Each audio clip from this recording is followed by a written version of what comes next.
Welcome to English with Cheri, the podcast where learning English feels like a real conversation, not a textbook exercise.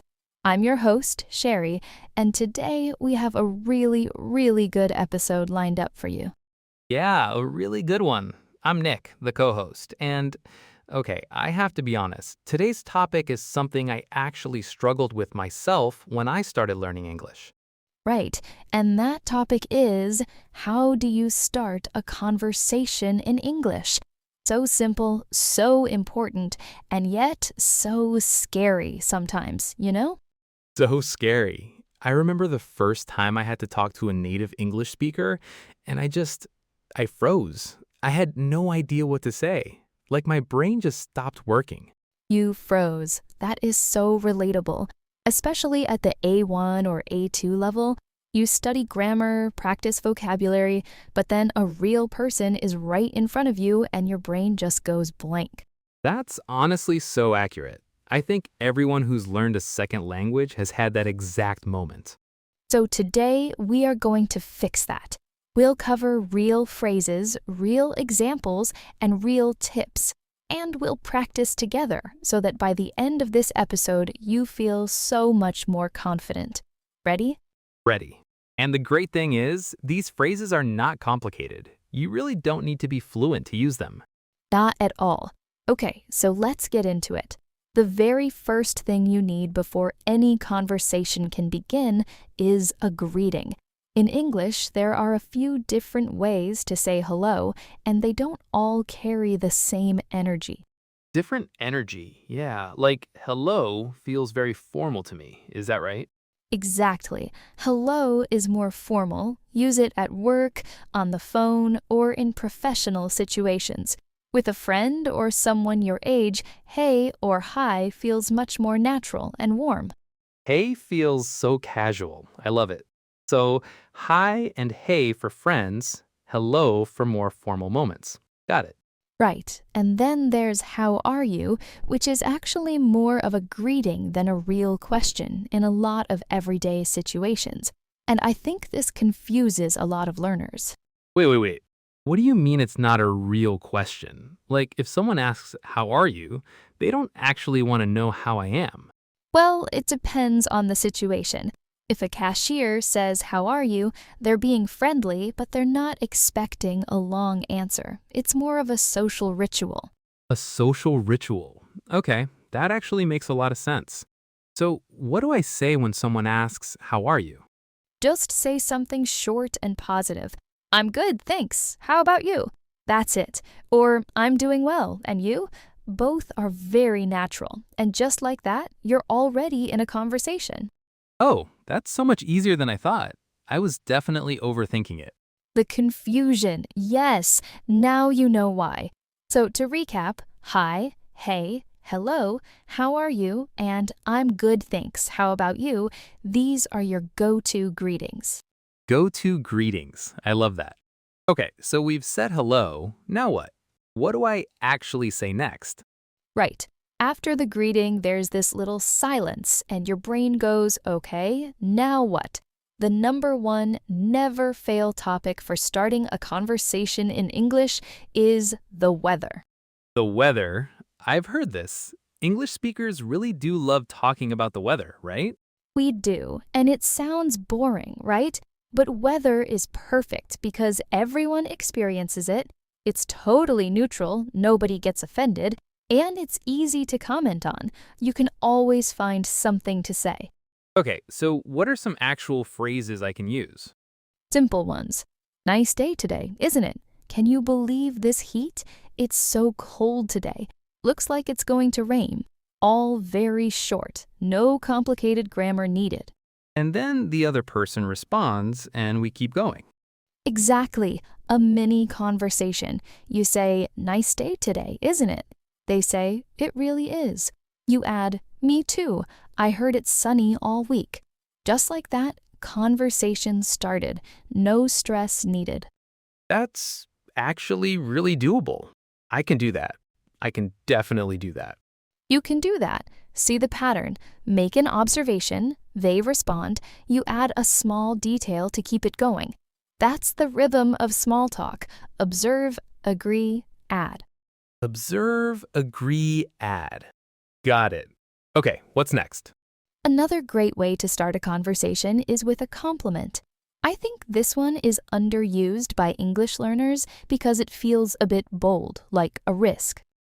Yeah, complimenting a stranger feels kind of weird in some cultures. Like back home, if you walked up to someone and said, "I love your bag," they might look at you very strangely. That's such a good point, but in many English-speaking cultures, especially the United States, giving someone a quick, genuine compliment is actually very normal and friendly. People appreciate it. Okay, so what kind of compliments work well? Keep it simple and genuine. I love your bag. Where did you get it? Or, that's a great jacket. Or, at work, you did a really great job in that presentation. Simple, warm, specific. Oh, and you added a question at the end there. Where did you get it? Is that important? Yes, the compliment opens the door, but the question invites them to talk. You're not just saying, nice jacket, and walking away, you're using it as a conversation opener. The compliment is your way in, and the question starts the conversation. Nice jacket. Where did you get it? That's it? That's all I need? That is all you need. Short, warm, natural. And most people, when someone gives you a compliment, they feel good, and they want to talk to you. It's a gift that starts a conversation. I love that. A compliment really does make people want to open up. Okay, so we've covered greetings, weather, and compliments. Now let's talk about asking questions. I think this is the most important skill when starting a conversation at any level of English. Why is it the most important? Because when you ask someone a question, you're showing you're interested in them, and people everywhere love to talk about themselves. So ask a good question, let them do most of the talking, and you just listen and respond.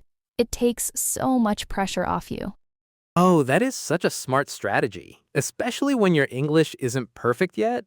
Ask questions, let them talk. So some great starter questions for A1 to A2 level: are you from here? Super simple. What do you do? Meaning, what is your job? Have you been here before? If you're at a restaurant or event together. Easy to say and very natural. Wait, what do you do just means what's your job? It's not asking anything else. Usually, yes.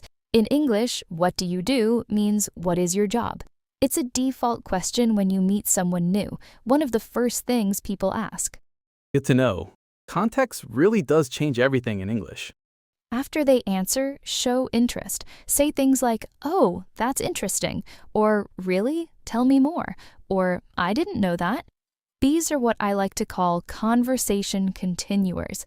They keep the conversation moving forward. Conversation continuers. I like that term. And they're so easy. Really? And that's so cool. And no way. You don't need advanced English for those. Exactly, and they're incredibly powerful. These short reactions show the other person you're listening and engaged. It makes them want to keep talking to you. Simple English, but respond well, and you come across as a great conversationalist. So basically, the whole formula is ask a question, listen, and react.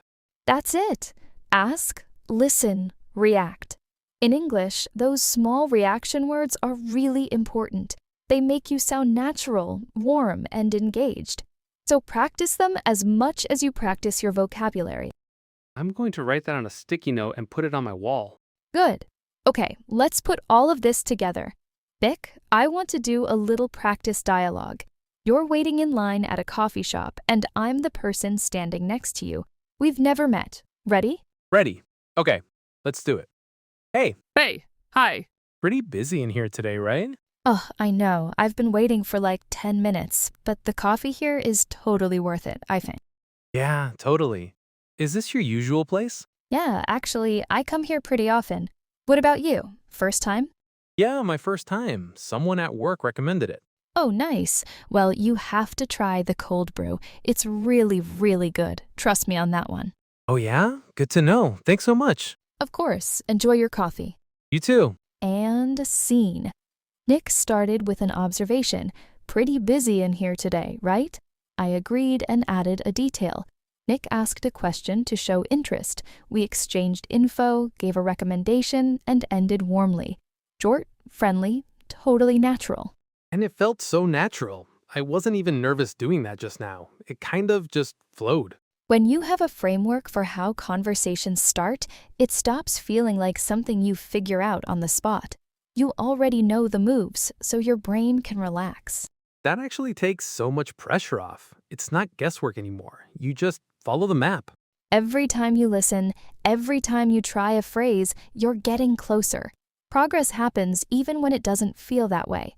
Before we wrap up, let me share a few quick tips. Yes, let's do it. I love the tip section. Tip 1, you don't have to be perfect. Native speakers are very forgiving.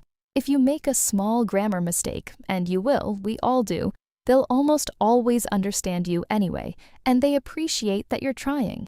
This is so true. I was always so afraid of making mistakes. I'd rather say nothing than say the wrong thing. That's so common, but you know what sounds worse than a mistake? Saying nothing because you were scared. Silence doesn't teach you anything. Mistakes do. Say the words even if they're imperfect. Say the words. Okay, what's tip 2? Tip 2, smile. I know it sounds simple, but body language is a huge part of communication. A warm smile when you say hi tells the other person you're friendly even before you speak a single word. And even on a phone call or a video call, smiling changes how your voice sounds. People can actually hear a smile, I think. They absolutely can. Your voice sounds warmer and more open when you smile. Okay, tip 3, and this might be the most important one.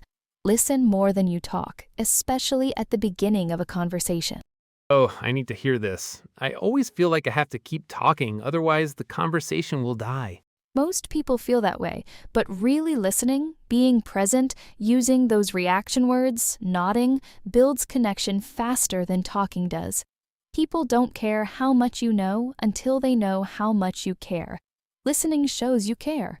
That quote is so good. It completely changes how I think about listening. One last bonus tip. If you don't understand something, it's completely okay to ask them to repeat it.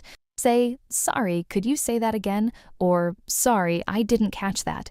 These are normal phrases even native speakers use. Oh, that's such an important one. I've done that. I've nodded and said yes, yes, and then had absolutely no idea what they said. We've all been there, but it's better to just ask. People understand. They'd rather repeat themselves than have you lost the whole conversation. That's really reassuring. I'm feeling so much more confident about English conversations just from this episode. That makes me so happy to hear. Quick recap. On this episode, we talked about greetings, hi, hey, hello, and how are you, and how to respond naturally with, I'm good, thanks, how about you? We talked about small talk, starting with the weather, because it's easy, it's neutral, and everyone can relate to it.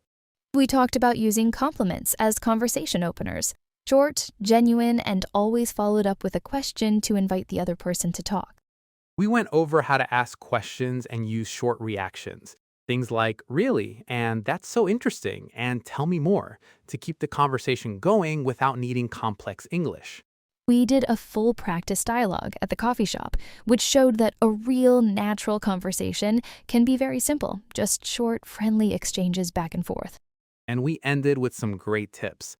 Don't worry about being perfect. Smile because people can feel it, listen more than you talk, and it's always okay to ask someone to repeat themselves. Your homework this week? Try at least one conversation starter in English with anyone. Say hi, follow up with whether, a compliment, or a question, and see what happens. You might surprise yourself, and if it feels awkward, that's okay. Every great English speaker had awkward conversations at the beginning. Awkward is just the beginning of fluent. If you enjoyed this episode, please share it with a friend who's learning English. That's the best way to help us grow. And if you have a topic for us, send a message. We read everything. We really do. Thank you so much for listening today. You're doing something really great by learning English, and we're so happy to be part of that journey. Thank you, everyone.